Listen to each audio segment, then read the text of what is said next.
আসসালামু আলাইকুম, সবাইকে আমার চ্যানেলে স্বাগতম। আশা করি সবাই ভালো আছেন। আজকের ভিডিওর টপিক হচ্ছে মেয়ে ভুলানো নজরবন্দি মন্ত্র। এটা নজরবন্দি মানে চোখে চোখে তাকানোর মাধ্যমেই কিন্তু সে আপনার প্রতি সম্মোহিত হয়ে যাবে, বশীভূত হয়ে যাবে।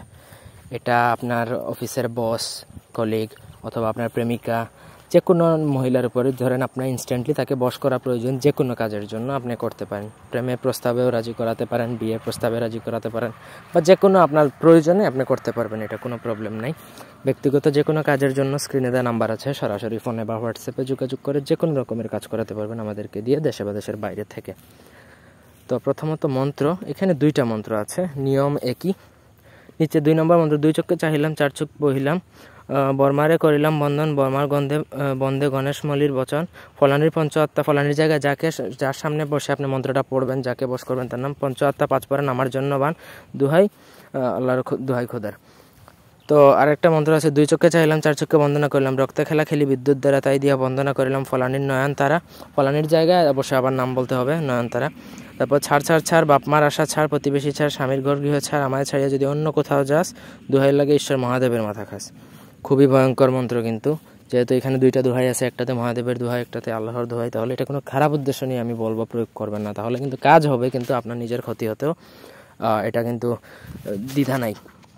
তো এই মন্ত্র খাটাতে হলে প্রথমত সিদ্ধ করতে হবে। আমার নিয়ম, আমার অনুমতি নিতে হবে। ভিডিওতে 10টা কমেন্ট করলে আমি অনুমতি দেবো, সিদ্ধ হয়ে যাবে। এটা আপনি যে কারোর উপর প্রয়োগ করে দেখতে পারেন। আপনার সামনে থাকা যে কোনো ছেলে বা মেয়ের উপর একবার এমনি প্রয়োগ করে দেখবেন, কাজ করে কিনা। 100% কাজ করবে। সিদ্ধের নিয়ম একটা, 3 রাত্রে 3 পথে মানে 3টা রাস্তার মুখে বসে জাস্ট মুখস্থ করে নিলেই হবে, ঠিক আছে? তারপর মন্ত্র সিদ্ধ হয়ে গেলে যে কোনো মেয়ে বা ছেলের চোখের দিকে তাকিয়ে যখন মনে মনে আপনি এই মন্ত্রটা 7 বার পড়বেন, তৎক্ষণাৎ সে বশীভূত হয়ে যাবে। তবে তার নাম জানাটা জরুরি। এমন একজনের নাম জানেন না কিন্তু তাকে বশ করতে পারবেন না। আপনার প্রেমিকা আপনার নাম জানেন, অথবা আপনি তারে পছন্দ করেন, সে আপনাকে পছন্দ করেন, আপনি তার নাম জানেন, তার সামনে গেলেন, মন্ত্রটা পড়লেন, দেখবেন সঙ্গে সঙ্গে কিন্তু সে আপনার সাথে কথা বলা শুরু করছে। আপনার অফিসের বস যদি মহিলা হয় বা নারী হয়, তাহলে তার উপর প্রয়োগ করে দেখতে পারেন। এটা 100% কাজ করবে, কিন্তু তার জন্য সিদ্ধ করে নিতে হবে 3 দিন। ত্রিপথ মানে 3টা রাস্তা যেখানে হয়, ত্রিমোহনী রাস্তা, সেই রাস্তার মুখে যে মানে আমার অনুমতি নেবেন। অনুমতির জন্য ভিডিওতে 10টা কমেন্ট করলে অনুমতি দিব। তারপর আপনাকে সেটা ওইখানে 3 দিন জাস্ট জপবেন, মুখস্থ করে নেবেন। 3 দিনের মধ্যে মুখস্থ করতে হবে। মুখস্থ হয়ে গেলে কিন্তু সেটা সিদ্ধ হয়ে গেল। আপনি এটা এনি টাইম যে কারোর উপর খাটাতে পারবেন। এটার আর কোনো আলাদা কোনো জিনিসপত্র লাগে না, জাস্ট সিদ্ধ হয়ে গেলে যে কারোর সাথে বা যে কারোর সামনে যেয়ে এটা প্রয়োগ করতে পারবেন। তো আশা করি বুঝতে পারছেন। এই ছিল আজকের ভিডিও। ভিডিওটি ভালো লাগলে লাইক দিবেন। ধন্যবাদ সবাইকে। আল্লাহ হাফেজ।